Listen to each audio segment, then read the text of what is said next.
మొదటి రాజుల గ్రంథము 19వ అధ్యాయము 4వ వచనము 7వ వచనం చదువుకున్నాం. అక్కడ ఒక భక్తుని గురించి రాయబడి ఉంది. ఎవరా భక్తుడు అని అంటే మనందరికీ చాలా సుపరిచితమైన భక్తుడు ఎవరు అని అంటే ఏలియా. ఏలియా అనేటువంటి భక్తుడి కోసం రాయబడి ఉంది. సంఘానికి వెళ్తూ సంఘాల్లో ఉంటూ దేవుని యొక్క వాక్యం వింటూ వాక్యం చదువుతున్న వారు ఎవరికి కూడా ఈ పేరు పరిచయం చేయక్కర్లేదు. ఎందుకు అనంటే గొప్ప ప్రార్థనా పరుడు అని బైబిల్లో లిఖించబడినటువంటి ప్రవక్త ఈ యొక్క ఏలియా. యాకోబు పత్రికలో ఏలియా గురించి మాట్లాడుతూ ఉంటాడు. ఏలియా కూడా మనమంత స్వభావం కలిగినటువంటి వాడే అయినను తన ప్రార్థన చేత ఆయన వర్షాన్ని 3 సంవత్సరాలు ఆపగలిగినటువంటి వాడు, వర్షాన్ని రమ్మని చెప్పగలిగినటువంటి వాడు అని ఈ యొక్క ఏలియా కోసం రాయబడుతూ ఉంది. కాబట్టి ఇటువంటి పరిచయం మనకి ఏమాత్రం కూడా చేయవలసిన అవసరం లేదు. అయితే ఈరోజు కొన్ని మాటలు ఏలియా కోసం మనం మాట్లాడుకుని మన వాక్య భాగాన్ని ముగించుకునేటువంటి ప్రయత్నం మనం చేద్దాం. ఈ 19వ అధ్యాయంలో ఒక విచిత్రమైన ప్రార్థన అక్కడ ఉంది. చాలా విచిత్రమైన ప్రార్థన. నాకు తెలిసి ఇంకెవరు కూడా ఇలాంటి ప్రార్థన చేయకూడదు కూడా. ఎంత ప్రార్థనా పరుడు అని చెప్పుకున్న ఏలియా ప్రార్థన అయినా, ఏలియా ప్రార్థన చేస్తే ఆ యొక్క వర్షం సైతము 3.5 సంవత్సరాలు ఆగిపోయినటువంటి పరిస్థితి, వర్షము ఏలియా రమ్మంటే వచ్చినటువంటి పరిస్థితి. ఏలియా అద్భుతాలు చేశాడు, ఆశ్చర్యకార్యాలు చేశాడు ప్రార్థన ద్వారా. అలాంటి అద్భుతమైనటువంటి ప్రార్థనా శక్తి కలిగినటువంటి ఏలియా ప్రార్థన చేస్తే దేవుడు వినలేదు. ఏలియా ప్రార్థన వినలేనటువంటి ప్రార్థన ఏదైనా ఉంది అని అంటే అది ఇప్పుడు మనం చదువుకున్నటువంటి ప్రార్థనే. 4వ వచనంలో అతను ఒక బదరీ వృక్షం కింద, అంటే ఒక రోజు ప్రయాణం ముందుకు వెళ్ళిపోయి ఆ యొక్క వనంలోకి వచ్చి అతను ప్రార్థన చేస్తూ ఉన్నాడు. ఏమని అనంటే, ప్రభువా ఎంత మట్టుకు చాలు, నా పితరుల కంటే నేను పెద్ద గొప్పవాడిని ఏమీ కాదు, కాబట్టి నన్ను నా ప్రాణం తీసేసుకో అని ఏలియా ప్రార్థన చేశాడు. అయితే ఏలియా కోసము ఈ ప్రార్థనకు వచ్చే ముందు 2 మాటలు నేను చెప్పాలని ఆశపడుతూ ఉన్నాను.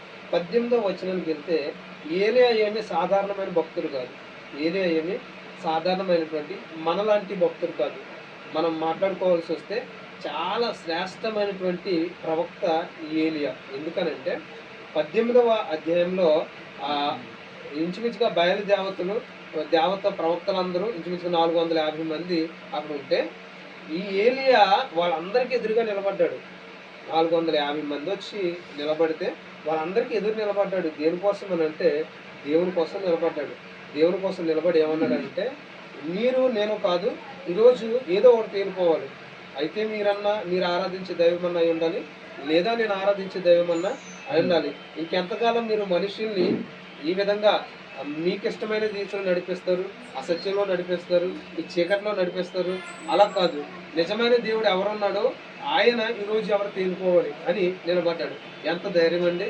400 మంది ఉంటే ఒక్కడెళ్ళి నిలబడ్డాడు. వాళ్ళు ఎదిరిగాను ఒక్కడెళ్ళి నిలబడ్డాడు. అంత ధైర్యం కలిగినటువంటి వాడు ఏలియా, అంత విశ్వాసం కలిగినటువంటి వాడు ఏలియా.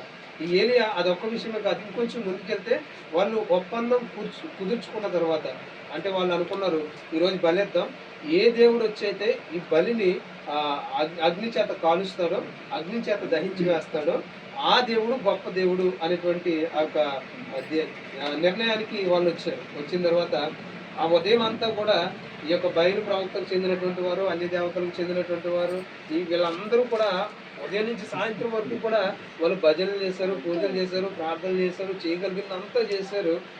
ఏది చేసినా కూడా సమాధానం రాలేదు. అయితే ఏలియా ధైర్యం ఎలాంటిది అనంటే, ఒక ఎద్దును వధించి దానిని ఆ బలిపీఠం మీద పెట్టిన తర్వాత వాళ్ళందరూ బలిపీఠం మీద పెట్టిన తర్వాత ప్రార్థన చేశారు. కానీ ఏలియా ఒక్కడే తన వంతు వచ్చినప్పుడు ఏం చేశాడంటే, అలా కాదు, ఇలా తగలబట్టడం, మళ్ళీ పొద్దుటంత మాట ఎండలో ఉంది, ఎండ వల్ల ఇది జరిగిందని అంటారని చెప్పేసి మీరు దాని మీద నీళ్ళు వేయండి, కందకంలో నీళ్ళు వేయండి, ఈ నీటిలో ఉన్న దాన్ని ప్రభు దహిస్తాడు అని ధైర్యంగా చెప్పినటువంటి వాడు ఏలియా.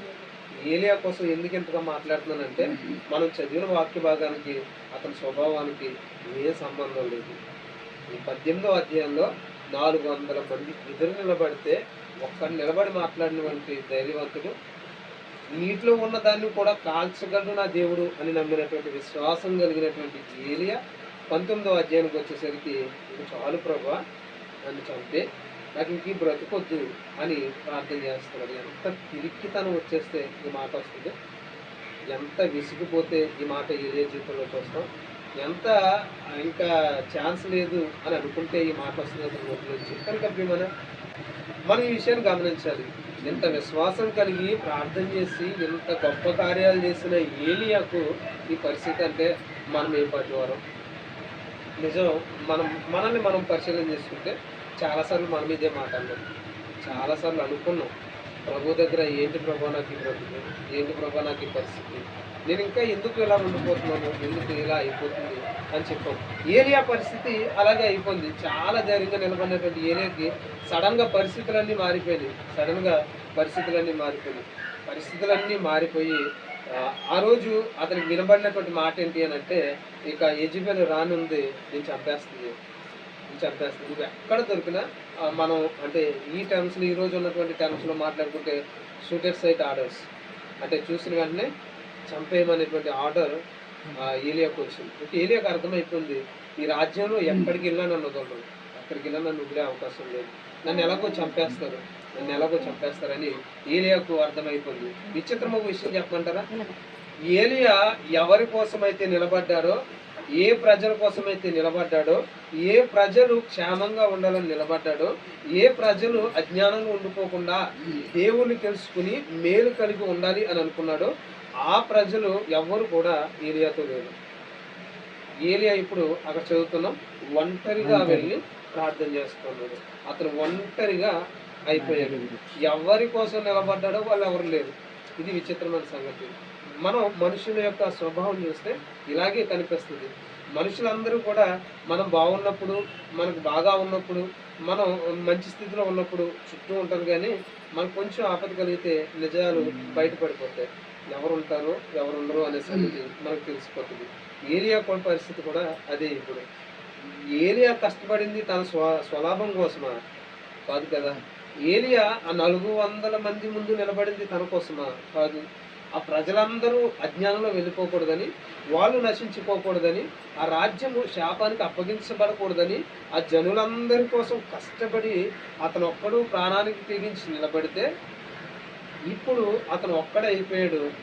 ఒక్కడిని ఎవరు కూడా పట్టించుకునే పరిస్థితి లేదు. విచిత్రంగా మరలా అదే జనాంగం నుంచి ఆ సైనికులందరూ కూడా పట్టుకునేటువంటి ప్రయత్నం ఏలియా చేస్తూ ఉన్నారు. ఇప్పుడు పట్టుకోవాల్సిన పరిస్థితి ఏముంది? ఎవరిని రక్షిద్దామనుకున్నాడో వాళ్ళు పట్టుకునేటువంటి పరిస్థితి ఏలియాకు కలిగింది. కాబట్టి ఏలియాకు నమ్మకం పోయింది, ఈ మనుషులు ఎవరు కూడా సహాయం చేయలేదు. ఏలియాను మానసికంగా చంపేశారు. ఎందుకనంటే ధైర్యం కలిగినటువంటి వ్యక్తి ఇలాంటి పిరికి ప్రార్థన చేయడమా? ఏంటి 400 మంది ముందు నుంచిన వ్యక్తి పిరికోడైపోయి నేను చచ్చిపోతాను అనడమా? ఇది ఎంత మానసికంగా కృంగుదల కలిగజేసింది అని అంటే, చాలా మానసికంగా అది కృంగుదల కలుగజేసింది. కాబట్టి ఏలియా జీవితంలో మళ్ళీ జ్ఞాపకం చేస్తున్నాను, ఏలియా ప్రార్థన చేస్తే వినిపించబడినటువంటి ప్రార్థన ఏదైనా ఉంది అని అంటే ఇది ఒకే ప్రార్థన. ధైర్యవంతుడైనటువంటి ఏలియా, చాలా ధైర్యం కలిగి ఉన్నటువంటి ఏలియా పిరికితనం కలిగి ప్రార్థన చేస్తే దేవుడు ఆ ప్రార్థన ఆలకించింది. ఇంకో విషయం నేను జ్ఞాపకం చేస్తాను. మరణము చూడకుండా బైబిల్లో ప్రభు దగ్గరికి వెళ్ళినటువంటి వాళ్ళు 2 ఉన్నారు. ఒకటి హానోకు, 2 ఏలియా. ఏలియా ఏం ప్రార్థన చేశాడు?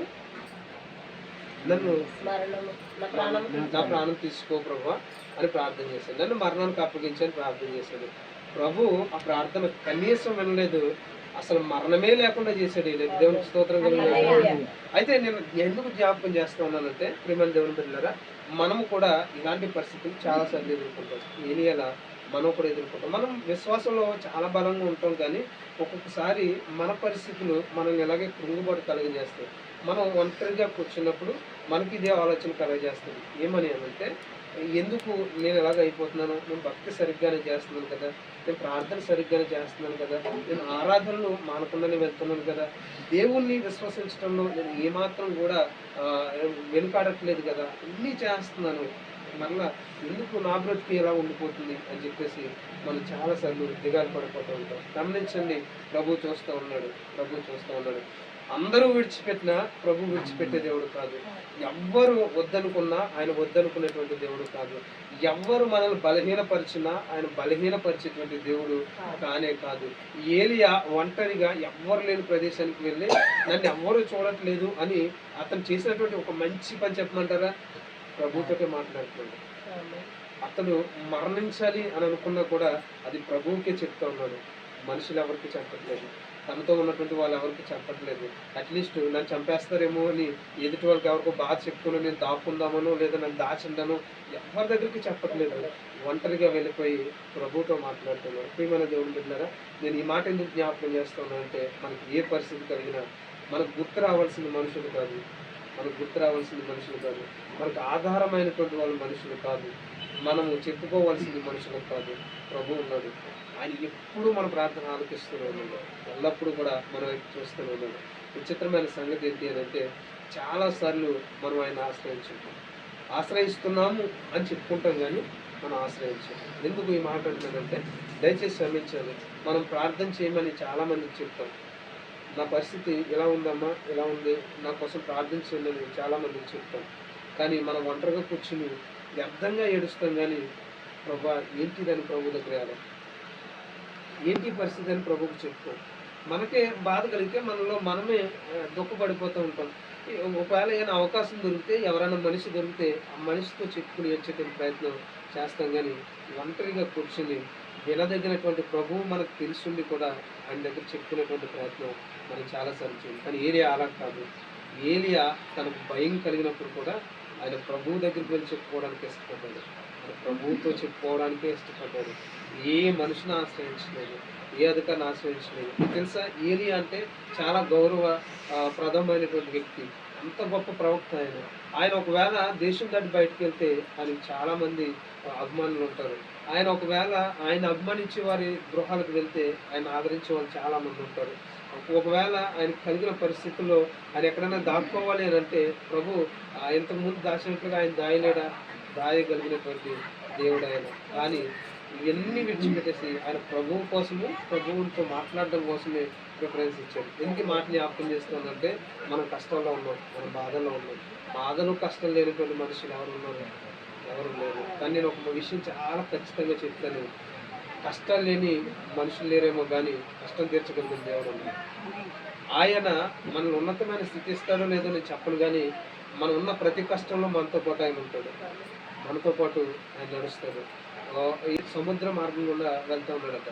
సముద్ర మార్గం గుండా వెళ్తే దేవుని స్తుతిస్తూ ఆరాధిస్తూ ఆ వ్యక్తి నడుస్తూ ఉన్నాడు. నడుస్తూ ఉంటే అతనితో పాటు దేవుని యొక్క నడక కూడా అతనికి కనిపిస్తూ ఉన్నట. ఓకే, ఇతను 2 అడుగులు వెనక్కి తిరిగి చూస్తే ఇతను 2 అడుగులు, దేవుని 2 అడుగులు అతనికి కనిపిస్తున్నట.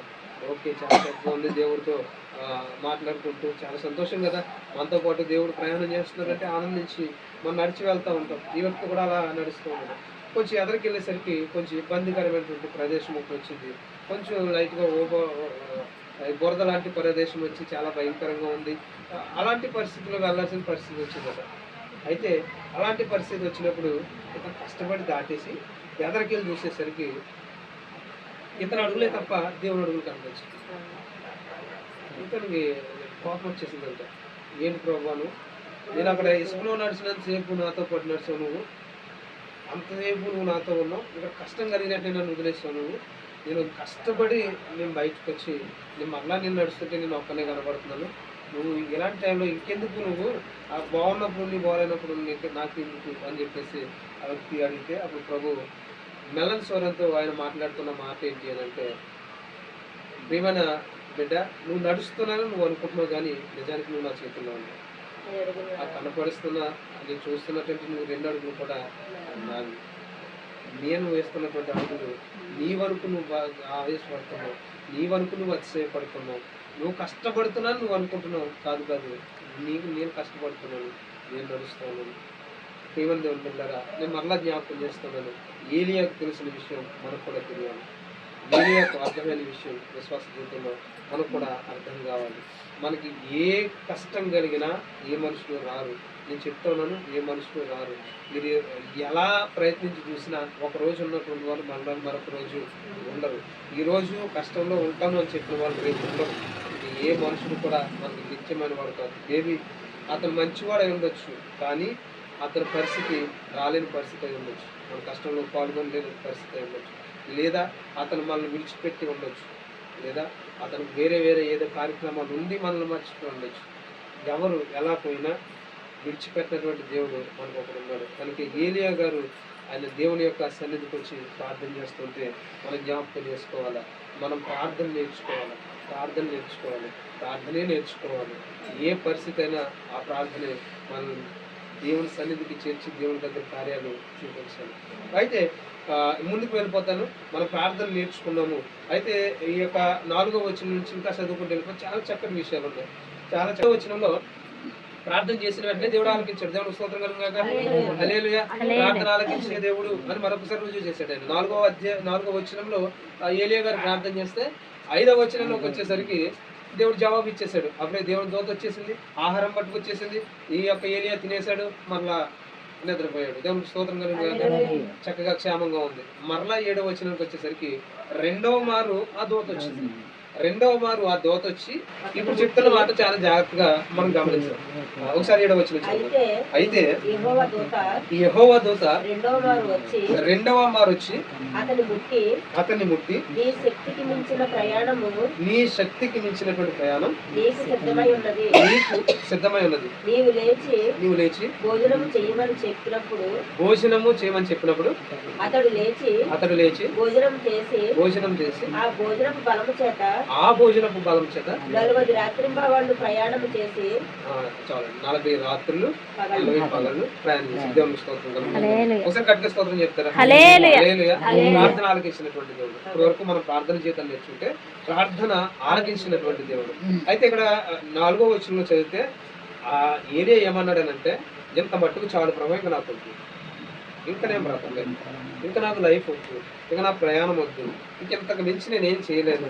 నేను పన్ను కష్టమంతా పడ్డాను, పరిగెట్టిన చోటల్లా పరిగెడుతున్నాను, దాక్కోవాల్సిన చోటల్లా దాక్కుంటున్నాను, ఎవరికి కనపడకుండా నీ దగ్గరికి వచ్చి ప్రార్థన చేసుకున్నాను, ఇంక ఈ బతుకు నాకు వద్దు అని తీసేసుకొని 4వ వచనంలో ప్రార్థన చేశాడు. ప్రభు ఏమంటున్నాడు తెలుసా? 7వ వచనంలో అంటాడు, ఈ భోజనం చెయ్యి, నీ శక్తికి మించినటువంటి ప్రయాణం నేను నీకు వచ్చి దేవునికి స్తోత్రం కలుగుతాను. ఇది ప్రభువు చేస్తున్నటువంటి వాగ్దానం. మన మనస్సులో ఇంకా అయిపోయింది అని అనుకుంటే ప్రభు అంటున్నాడు, నువ్వు ఇప్పటి వరకు నడిచినటువంటి నడక కాదు, ఇంతకు మించినటువంటిది నేను నీ చేత చేయించబోతున్నాను. దేవునికి స్తోత్రం కలుగుతాను. ఇప్పటి వరకు నువ్వు కొన్ని కార్యాలు చేస్తావు కాదు, అంతకు మించినటువంటి కార్యాలు నేను నీ ద్వారా చేయబోతా ఉన్నాను అని ప్రభు సెలవిస్తూ ఉన్నాడు. ఎప్పుడు అనంటే ప్రభు దగ్గర మోకరించి ప్రార్థన చేసి, ప్రభా నాకు వేరే దిక్కు లేదు, ఇక నీవు తప్ప మరి ఎవరు నాకు లేరు, ఇక నువ్వు తప్ప నన్ను ఎవరు రక్షించలేరు అని ఆయన దగ్గర పడినప్పుడు ప్రభు చెప్తున్నటువంటి మాట, నీ ప్రయాణము అయిపోయిందని మనం ఏ పరిస్థితిలో అనుకున్నాం, ఇంకా నా జీవితం ఇంతే అని మనం ఏ పరిస్థితిలో అనుకున్నా, ఇంకెవ్వరూ నాకు సహాయం రారు అని మనం ఏ పరిస్థితిలో అనుకున్నా, ఏ విధమైనటువంటి పరిస్థితిని ఇక నేను గట్టెక్కలేను, ఇక ఇంతే అని అనుకున్న ఏ పరిస్థితి అయినా నేను మరలా చెప్తా ఉన్నాను, ఆ రోజు వాగ్దానం చేసినటువంటి దేవుడు ఈ రోజుకి అదే శక్తి సామర్థ్యాలు కలిగినటువంటి వాడు. ఆయన మారలేదు, ఆయన మారడు, ఆయన మారే అవకాశం లేదు. ఆయన ఆ రోజు ఏదైతే నీ శక్తిని ఇస్తానని అన్నాడో ఈ రోజు మనం ప్రార్థన చేస్తే అదే శక్తిని నేను ఇవ్వగలను అని చెప్పగలిగినటువంటి దేవుడు ఆయన. ఒకవేళ ఈ ఏరియాకు నీ శక్తికి మించినటువంటి ప్రయాణం నేను నీతో చేస్తాను అని అంటే, మనము అయిపోయింది అనుకున్నటువంటి ప్రతి ప్రయాణం మరలా ప్రభువు మరలా ప్రారంభించడానికి సిద్ధంగా ఉన్నాడు. దేవునికి స్తోత్రం కలుగుగాక. ఆయన ప్రారంభించి శక్తికి మించినటువంటి ప్రయాణంలో నడిపిస్తాడు. ఇప్పుడు ఇంకో అద్భుతమైన విషయం చెప్తాను. ఈ యొక్క 19వ అధ్యాయం అలా చదువుకుంటూ వెళ్ళిపోతే నేను చదవను, కానీ మన సమయానుకూలంగా నేను మాటలు ముగించే ప్రయత్నం చేస్తాను. చదవం కానీ అలా ముందుకు వెళ్తే ఎంతవరకు ఏలియా చేసినటువంటి పరిచర్య ఒక పక్కనైతే, ఇక మీదట ఏలియా చేసేటువంటి పరిచర్య మరి అద్భుతంగా మనకు కనిపిస్తుంది. ఇంతవరకు ఏలియా మహాద్భుతంగా తన పరిచర్యను కొనసాగిస్తే, ఇప్పుడు వరకు ఒక ప్రవక్తగా ఉన్నటువంటి ఈయన ఇప్పుడు నియమించేటువంటి స్థితిలోనికి ఈయన వచ్చాడు. ఇంకొంచెం మెల్లగా కిందకి చదువుకుంటే ఆ 19వ అధ్యాయం చివరిలో దేవుని పర్వతానికి అతను వెళ్ళిన తర్వాత అతను దేవుని కోసం ఎదురు చూస్తా ఉన్నాడు, దేవుని మాట కోసం ఎదురు చూస్తూ ఉన్నాడు. ఇంకా తర్వాత ఒకవేళ వినుంటే చాలా చక్కటి మాటలు అక్కడ ఉంటాయి. అయితే ప్రభు ప్రేమను తెలియజేయడానికి చాలా ఇష్టపడుతూ ఉన్నాడు, ప్రభు ప్రేమను తెలియజేయడానికి ఇష్టపడుతూ ఉన్నాడు. ఏలియా దేవుని పర్వతం మీదకి వెళ్ళిన తర్వాత దేవుడి మాట పట్టుకుని దేవుడు నాతో మాట్లాడతాడు అని ఎదురు చూస్తూ ఉన్నాడు, దేవుడు నాతో మాట్లాడతాడు అని ఎదురు చూస్తూ ఉన్నాడు. అయితే దేవుడు నాతో మాట్లాడతాడని ఎదురు చూసిన తర్వాత చాలా సంగతులు అక్కడ జరిగినాయి. ఒకసారి తుఫాను వచ్చింది, ఒకసారి గాలి వచ్చింది, ఒకసారి శబ్దం వచ్చింది. ఏలియా వచ్చిన ప్రతిసారి అనుకుంటున్నాడు దేవుడు దీంట్లోంచి మాట్లాడతాడేమో, దేవుడు ఈ యొక్క భయంకరమైన పరిస్థితుల నుంచి మాట్లాడతాడేమో, దేవుడు ఈ భయంకరమైన శబ్దంలో నుంచి మాట్లాడతాడేమో, దేవుడు ఈ యొక్క తుఫాన్లో నుంచి నాతో మాట్లాడతాడేమో అని వచ్చిన ప్రతిసారి కూడా వెయిట్ చేస్తూ ఉన్నాడు. కానీ గమనించాలి, ప్రభు అక్కడ చాలా చక్కటి మాట ఉంటుందంటే ఇవన్నీ అయిపోయిన తర్వాత మెల్లని స్వరంతో ఆయన మాట్లాడాను అని ఉంటుంది. దేవునికి స్తోత్రం కలుగుతుంది. ఎందుకు మాట చెప్తానంటే ఆల్రెడీ ఏలియా అలసిపోయాడు, ఆల్రెడీ చాలా కష్టపడి ఉన్నాడు, చాలా వేదనలో ఏలియా ఉన్నాడు. దేవుడి చేత శక్తీకరించబడి ఇప్పుడు ఏలియాకు కావాల్సింది ఏంటంటే దేవుడి స్వరం కావాలి, దేవుడి మాట కావాలి, దేవుడి దర్శనం కావాలి. దేవుడి దర్శనం కావాలి అన్నప్పుడు దేవుడు భయపెట్టడానికి వస్తాడా? ఆయన భయపెట్టేటువంటి దేవుడా? మన కన్న తండ్రి మనం భయంకరంగా తను చూపించుకోవడానికి ఇష్టపడతాడా? ఆయన చాలా మెల్లగా చల్లని స్వరంతో ఆయన మాట్లాడుతున్నాడు అని అక్కడ రాయబడింది. ఏమని దేవుని బిడ్డలారా, నేను ఎందుకు ఈ విషయాన్ని జ్ఞాపకం చేస్తున్నాను అంటే, ఒకటి మనం ప్రార్థన చేస్తే ఆయన ఆలకిస్తాడు, ఆయన ఆలకిస్తే ఆయన మాట్లాడతాడు, ఆయన ఆలకిస్తే ఆయన శక్తిని ఇస్తాడు, ఆయన ఆలకిస్తే ఆయన మనల్ని నడిపిస్తాడు, ఆయన ఆలకిస్తే ఆయన ఉన్నతమైన క్రియలు మన ద్వారా ఆయన చేసుకుంటాడు. మనం ఒక్కరమే అయ్యొచ్చు. ఏలియా 100 మంది కాదు, ఏలియా 1000 మంది కాదు, ఏలియా రాజ్యం కలిగిన వాడు కాదు, ఏలియా ఆస్తి కలిగిన వాడు కాదు, ఏలియా అంతస్తు కలిగిన వాడు కాదు, ఏలియా బంధు బలం ఉన్నటువంటి వాడు కాదు. ఏలియా ఒక్కడే అరణ్యంలో ఉన్నాడు, ఒక్కడే ప్రభుతో ఉన్నాడు. కానీ ఆ ఒక్కడితో ఉన్నటువంటి ఏలియాతో ప్రభు మాట్లాడుతున్నాడు. నేను అడుగుతున్నాను, మనం ఒంటరిగా కూర్చుంటే నీతో నాతో మాట్లాడతా? నువ్వు నేను అడిగితే ఆయన మాట్లాడతా? ఎన్నిసార్లు మన జీవితంలో ఆయన మెల్లని స్వరంతో ఆయన మాట్లాడలేదు? కష్టపడి మనం మెప్పించిన ఎన్నిసార్లు ఆయన మనల్ని ఓదార్చలేదు? మనం ఇంకా ఇలాంటి పరిస్థితి అని అనుకున్న ఎన్నిసార్లు మనం ఆయన ప్రేమను రుచి చూడలేదు? నిజంగా ఆయన ప్రేమను రుచి చూడకుండానే ఇన్నాళ్ళ విశ్వాస జీవితం కఠినంగా మనం చేసుకొచ్చేస్తున్నామా? ఆయన చేసిన కార్యాలు చూడకుండానే మనము ఆయన ప్రేమను రుచి చూడకుండానే మన మొండితనంతో విశ్వాసాన్ని లాక్కొచ్చేస్తున్నామా? లేదు. ఆయన ప్రేమ, ఆయన మెల్లని స్వరం మనల్ని తీసుకొస్తూ ఉంది, మన విశ్వాసంలో నడిపిస్తూ ఉంది. మరొకసారి నేను ఈ మాట జ్ఞాపకం చేస్తున్నాను. మెల్లని స్వరంతో ఆయన మాట్లాడడానికి సిద్ధంగా ఉన్నటువంటి ప్రేమ కలిగినటువంటి దేవుడు మన దేవుడు. ఆయన ఏరియాను విడిచిపెట్టలేదు, ఆయన అరణ్యంలో ఏరియాను విడిచిపెట్టలేదు. ఆయన అక్కడ ఏరియాను విడిచిపెట్టకపోతే మన నిన్ను విడిచిపెట్టాలి. ఏ పరిస్థితుల్లోనూ ఆయన విడిచిపెట్టలేదు. నేను మరొకసారి సాక్ష్యం విని ఈ మాటను ముద్దుగాటించేటువంటి ప్రయత్నం చేస్తూ ఉన్నాను. తల్లిగారు ఏ పరిస్థితిలో ఉన్నా, సహోదరి ఎలాంటి పరిస్థితిలో ఉన్నా, ఎవ్వరూ లేరని సహోదరుకున్నా, నేను చాలా నిశ్చయంతో పరిశుద్ధ గ్రంథంలో ఉన్నటువంటి మాటను బట్టి దైవ సేవకుడిగా చెప్తా ఉన్నాను. దేవుడు తోడుగా ఉన్నాడు, దేవుడు నడిపించాడు, దేవుడు నడిపిస్తూ ఉన్నాడు. రాబో కాలంలో శక్తికి మించినటువంటి ప్రయాణము ఆయన సిద్ధపరుచున్నాడు. అందుకే ఇంకా బలపరుస్తున్నాడు, ఇంకా ఉన్నతమైన కార్యాలు ఆయన ద్వారా దేవుడు చేయబోతూ ఉన్నాడు. కనుక ప్రియమైన దేవుని బిడ్డలారా, మరొకసారి నేను ఈ మాటను ముగించాలని ఆశపడుతూ ఉన్నాను. మనం ధ్యానం చేసినటువంటి ఏలియా ఒకవేళ దేవుడి దగ్గర సమాధానం పొందుకుంటే మనము పొందుకోగలం. ఒకవేళ శక్తికి మించినటువంటి ప్రయాణం ఏలియా చేస్తే మనము చేయగలం. దేవుని మెల్లని స్వరము ఏలియా వింటే మనం కూడా వినగలం. కానీ విషయం, మనం శ్రమ కలిగినప్పుడు, మన బాధ కలిగినప్పుడు ఆయన దగ్గర మనం మోకరిస్తున్నాం. ఆయన దగ్గర మాత్రమే ఏకాంతంగా మనం మాట్లాడగలగాలి, ఆయనతో మాత్రమే మనం చెప్పుకోగలగాలి. ఈ అనుభవం మనకుంటే మనల్ని ఎవరు ధైర్యపరచట్లేదు. ఏ మనిషికి మనకు వచ్చి మీరు బాధపడుతుందని చెప్పాల్సిన అవసరం మనకు లేదు. ఆయన ఉన్నాడు. ఆయన మెల్లని స్వరంతో ప్రతి క్షణము మనం ధైర్యపరుస్తాడు. ఆయన ధైర్యపరచడం ఒకటే కాదు, ఆయన కార్యాలు చేస్తాడు. ఆయన ఊరికి మాట్లాడి వదిలేసేటువంటి దేవుడు కాదు, కార్యాలు చేయగలిగినటువంటి దేవుడు. కనుక ప్రియమైన దేవుడు బిడ్డలారా, మనం జ్ఞాపకం చేసుకుందాం ఏలియా జీవితంలో జరిగిన కార్యాలు, ఏలియా జీవితంలో పొందిన అనుభవాలు మన జీవితంలో కూడా మనకు రావాలి. అటువంటి అనుభవం మనకు అనుగ్రహించాలని ప్రభు సన్నిధిలో మనందరం కూడా కోరుకుందాం, ప్రార్థించేద్దాం. ఒకవేళ మన ప్రార్థన జీవితం ఉన్నది, దాన్ని ఇంకా మనం దేవుని యొక్క సన్నిధిని పెంచి ప్రార్థన చేసేటువంటి ప్రయత్నం. ఆ ప్రార్థన అనంటే మనము ఉద్ఘాటించేటువంటి మాటలు కాదు, అనుభవించేటువంటి అనుభవం. మనం రోజు చెప్పుకునేటువంటి విషయాలు మన నోటి ద్వారా ఏమొస్తుందని కాదు, మన హృదయం మన ప్రభువుతో ఎలా కలుస్తుంది అనే విషయాన్ని మన ప్రార్థన తెలియచేయాలి. ప్రార్థన మాటలతో మొదలై అనుభవాలతో ముగించబడాలి. ఒకవేళ మనం మాటలతోటే ముగిస్తే మాటలుగానే ఉంటాయి, కానీ ఈ అనుభవం అనేది మనకు రాదు. ఏలియాకి అనుభవం ఉంది కనుక అతను దేవుని యొక్క స్వరాన్ని వినగలుగుతుంది. మనం ప్రార్థనలో కూర్చుంటే నేను అంటాను, ప్రభు స్వరం మనం వినగలగాలి, ప్రభుతో మనం మాట్లాడాలి. డైరెక్ట్గా ప్రభు వాక్యము చాలా స్పష్టంగా చెప్తుంది. ముఖాముఖిగా ప్రభువుతో మాట్లాడినటువంటి వారు ఉన్నారు.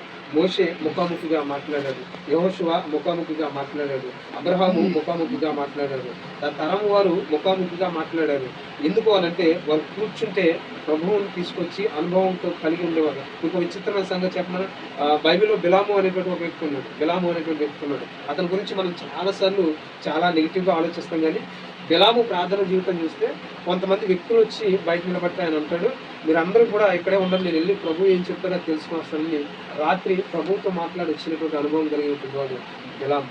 కాబట్టి మనం గ్రంథం అంతా, మనకు ఇవ్వబడిన పరిశుద్ధ గ్రంథం అంతా అనుభవాలు చూస్తే అందరూ ప్రభువుతో ముఖాముఖిగా మాట్లాడారు. ఆయన మారిపోలేదు. మనము మన ప్రార్థన మార్చుకుంటే అది ఖచ్చితంగా మనతో మాట్లాడడానికి సిద్ధంగా ఉన్నటువంటి దేవుడు. కనుక మాటలో నుంచి అనుభవంలోకి వెళ్తాం, మన మనుషుల్లో నుంచి దేవుని దగ్గరికి వెళ్దాం, మన పరిస్థితిలో నుంచి దేవుని యొక్క శక్తిలోనికి వెళ్దాం, మన బలహీనతలోంచి ఆయన బలంలో పడుగు పెడదాం. ఇది ప్రభు మన కోసం చేసినటువంటి మార్గం. మనల్ని కావాలని ఆయన కోరుకుంటూ ఉన్నాడు. మనం ఆయన దగ్గరికి వస్తే ఆయన మనల్ని తీసుకుని ఉన్నతమైన స్థితిలో నిలబెడతాడు. మరొకసారి దైవ సేవకులుగా ఈ కుటుంబంలో నేను దేవుని యొక్క మాటను ప్రవచన రూపంగా చెప్పడానికి ఇష్టపడుతూ ఉన్నాను. శక్తికి మించినటువంటి ప్రయాణం కలిగి కుటుంబంలో దేవుడు చేయబోతూ ఉన్నాడు. అందుకే దేవుడు రక్షిస్తూ ఉన్నాడు, దేవుడు కాపాడుతూ ఉన్నాడు, దేవుడు నడిపిస్తూ ఉన్నాడు. మీరు ఎక్కడితో ఏదో అయిపోయినానో, ఏదో పరిస్థితుల్లో మీరు ఏం ఆలోచించద్దు. ప్రభువుకి ఒక మంచి ప్రణాళిక ఉంది, ఇంకా ఉన్నతమైన స్థాయిలో నడిపిస్తాడు. ప్రార్థన చేద్దాం, ప్రార్థన మాత్రం కలిసి చేద్దాం. ఆయన కార్యం చేసేటువంటి దేవుడు ఆయన. మనం ప్రార్థన చేయగలం, ఆయన కార్యం చేయగలం. ఆయన ఉన్నతమైన కార్యం కుటుంబంలో చేస్తాడని తెలియజేస్తూ నా మాటలు నేను ముగిస్తూ ఉన్నాను. చిన్న ప్రార్థన చేసుకుని మన వాక్య భాగాన్ని ముగించుకున్నాం. అందరూ కళ్ళు మూసుకున్నాను. వినిపించబడినటువంటి వాక్య భాగాన్ని చెప్తాం. ఒకసారి ధ్యానం చేసుకున్నాను. చెప్పబడినటువంటి వాక్య భాగం, ఏలియా బలహీన పడిపోయి చచ్చిపోతే బాగుండు నా బ్రతుకు అనే పరిస్థితికి వచ్చేసి ఒంటరి అయిపోయి ఎవ్వరూ లేని పరిస్థితిలో మరణ భయము చేత దేవుని దగ్గరకు వచ్చి దేవుని దగ్గర ప్రార్థన చేస్తూ ఉన్నాడు. ప్రియ సహోదరి, ఈరోజు మనం ఏ పరిస్థితిలో ఉన్నా, ఎలాంటి భయంకరమైన పరిస్థితి అయినా, ఎలాంటి ఘోరమైన పరిస్థితి అయినా ఒకసారి ప్రభు దగ్గరికి మనం వద్దాం, ప్రభు దగ్గరికే వద్దాం. మన ప్రయాణము అయిపోయింది అని మనం అంటే, లేదు శక్తికి మించిన ప్రయాణం ఉందని ప్రభు అంటున్నాడు. నాకు ఎవరు లేరని మనం అంటే, నేను నీతో ఉన్నానని ప్రభు అంటున్నాడు. నేను ఇంకా అయిపోయాను అని మనం అంటే, లేదు నీకు ఇంకా ఉన్నతమైన కార్యాలు నీ జీవితంలో ఉన్నాయి అని ప్రభు అంటున్నాడు. అటువంటి ప్రభు ఈరోజు మనతో మాట్లాడాడు, మనతోనే మాట్లాడాడు, నాతోనూ నీతోనూ మనందరితోనూ ప్రభు మాట్లాడాడు. ఆయన మాట్లాడాలి అనుకున్న విషయాన్ని మనతో మాట్లాడాడు. మరి నిర్ణయం మంది కదా, ప్రార్థించేటువంటి అనుభవం మంది కదా. ఒక నిర్ణయం తీసుకుని వెళ్దాం. ప్రభా, నేను నీతో అనుబంధం పెంచుకుంటాను, నేను నీతో నా సంబంధాన్ని పెంచుకుంటాను, నేను నీలో ప్రార్థించేటువంటి అనుభవాన్ని పెంచుకుంటాను. ఇంతవరకు నేను మాటల ద్వారా చెప్పుకున్నటువంటి విషయాలను అనుభవాలతో పెంచుకుంటాను. నీతో ముఖాముఖిగా మాట్లాడే అనుభవం వచ్చేంత వరకు కూడా నీ సన్నిధిలో నేను పట్టుబడిక ప్రార్థన చేస్తాను అని ఒక నిర్ణయంతో మనం వెళ్దాం. మనందరం కూడా ప్రభు సన్నిధిలో ప్రార్థన చేసుకుందాం. ప్రేమ కలిగిన మా తండ్రి, సర్వోన్నతిగా సర్వాధికారి వేరు ప్రభా, నీకు వందనాలు, స్తోత్రాలు. యొక్క మధ్యాహ్న కాల సమయంలో నీ వాక్యాన్ని మేము విన్నాం. ఏలియా భక్తుని గురించి నేను ధ్యానం చేస్తాను ప్రభా.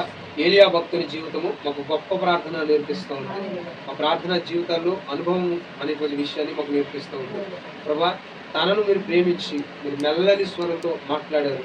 ఈరోజు మాతో కూడా మీరు మాట్లాడాలి. నువ్వు మాట్లాడితే చాలు ప్రభా, మా జీవితాలు ఆదరించబడతాయి. ఈ రాత్రి ఈ ఉదయకాల సమయంలో మీరు మాతో మాట్లాడారు. అవును ప్రభా, ఎంతవరకు లోకం వైపు, లోకపు పరిస్థితుల వైపు, మనుషుల వైపు చూసి మేము బలహీనపడ్డాం. ఇక మీదట ఏ విధమైన లోకపు పరిస్థితి మాకొద్దు. మేము నీ వైపు నిలవబడి, నీ సన్నిధిలో నిలవబడి, నీ దగ్గర నిలవబడి మా యొక్క పరిస్థితుల కోసం మేము మాట్లాడుకుంటాం, మా యొక్క పరిస్థితుల కోసం మేము చెప్పుకుంటాం, మేము ప్రార్థన చేస్తాం. బలహీనపరిచే లోకం కంటే బలపరిచే నీవు మహోన్నతుడు కనుక నీ సన్నిధికి వచ్చి మేము ప్రార్థన చేసుకుంటాం. ప్రభావ మా ప్రార్థనలు మీరు ఆలకించండి, కృప చూపించండి, మీరు కరుణించండి. మీ ఉన్నతమైన కృపలో మా అందరినీ కూడా మీరు బలపరిచి స్థిరపరిచి మరి ప్రార్థన చేస్తాను. ప్రత్యేకంగా కూడుగా ఏర్పాటు చేసుకున్నటువంటి సునీత గారిని మీరు దీవించండి, ఆశీర్వదించండి, కృపలో మీరు భద్రపరచండి. ప్రభావ బిడ్డను మీరు జ్ఞాపకం చేసుకున్నారు అయ్యా. తనకున్న పరిస్థితులు సాక్షి రూపంలో వారు తెలియజేస్తారు. నువ్వు మరలా అవే పరిస్థితులు చెప్పేటువంటి ఉద్దేశం మాకు లేదు. ఎందుకనంటే వినేటువంటి దేవుడు నీవు అయ్యా, సమస్తము చేయగలిగినటువంటి దేవుడు నీవు, పరిస్థితులను మార్చగలిగినటువంటి దేవుడు నీవు అయ్యా. ఏ విషయం అయితే మోకరించి ప్రార్థన చేసి నీ సన్నిధిలో అడుగుతున్నారో వాటన్నిటికి ఆమేనని ముద్ర వేసి మీరు మీ యొక్క ఉన్నతమైన కృపచేత కుటుంబాన్ని, నీ బిడ్డను మీరు బలపరిచి స్థిరపరచున్నారు. తనను, తన తల్లిగారిని, తన కుటుంబీకులందరినీ కూడా మీ ప్రేమ చేత మీరు నింపి బలపరిచి స్థిరపరిచి ఆశీర్వాదం చేత మీరు నింపి కుటుంబంగా కలిసి ఈ నామంలో నేను ఆరాధించేటువంటి భాగ్యం మీరు దయచేయండి. నేను నా ఇంటి వారిని యెహోవాను స్తుతించేదమని నీ వాక్యము సెలవిచ్చిన రీతిగా ఈ కుటుంబం అంతా కలిసి ఈ నామాన్ని మహింపరిచేటువంటి కృప మీరు దయచేయండి. ప్రభు, మేము 5గురుగా ఈ సన్నిధికి వచ్చి ప్రార్థన చేస్తాం. మరలా మీరు రావాల్సి వస్తే చక్కటి కుటుంబంలోనికి, ప్రభా చక్కటి గృహంలోనికి మేము వచ్చి ప్రార్థన చేసేటువంటి కృప మీరు మాకు అనుగ్రహించండి. అటు కృప బాహుళ్యం చేత మీరు నింపి సహాయం చేయమని మా ప్రార్థన మీరు ఆలకించి కుటుంబాన్ని మేలు కొరకు, దీవెన కొరకు, ఆశీర్వాదం కొరకు మీరు జ్ఞాపకం చేసుకుని మీ ఉన్నతమైన కృపా బాహుళ్యం చేత అమితమైన ప్రేమను విస్తరింపజేసి కృపాకార్యములు మీరు చేస్తున్నందుకు నీకు వందనాలు స్తోత్రాలు చెల్లిస్తూ ఈ ప్రార్థన నజరేయుడైన యేసుక్రీస్తు ప్రభువారి పేరిట అడిగి వేడుకొనుచున్నాము తండ్రి. ఆమేన్ ఆమేన్. అందరికీ వందనాలండి. దేవుడు దీవించి ఆశీర్వదించి స్తోత్రం కలుగుగాక. హల్లెలూయా.